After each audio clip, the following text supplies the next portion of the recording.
Assalamu alaikum. Je suis très content de poursuivre avec vous cette rubrique consacrée à la fin des temps. Donc le hadith du jour s'intitule « Quand les forces de police se seront multipliées ». Ce hadith du prophète Mohammed, que les prières et la paix de Dieu soient sur lui ainsi que sur sa sainte famille, nous explique qu'à la fin des temps, les forces de police et de sécurité seront nombreuses. En effet, le système occidental se caractérise en partie par sa puissance sécuritaire et militaire. On peut constater une augmentation de la sécurité à travers la police, la gendarmerie et également les sociétés privées de sécurité. Toutes ces sociétés-là ont uniquement pour but de mater la rébellion légitime des peuples. L'objectif étant d'empêcher toute contestation légitime.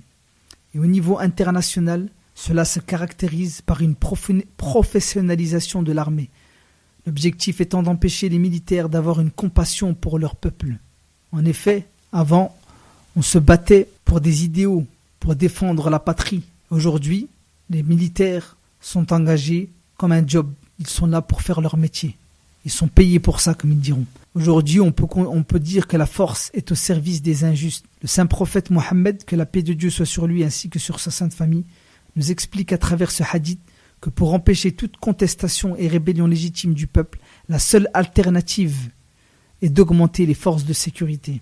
Et j'en veux pour preuve également quelques chiffres que je vais citer pour appuyer les propos du saint prophète. Par exemple, en France, le budget 2009 de la défense nationale s'élève à 32 milliards d'euros. Et ce chiffre ne cesse d'augmenter d'année en année.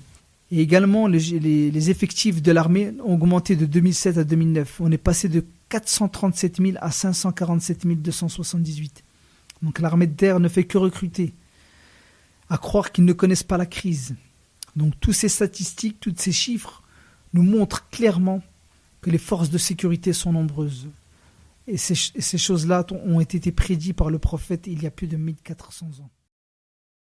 اللهم إني أسألك وأتوجه إليك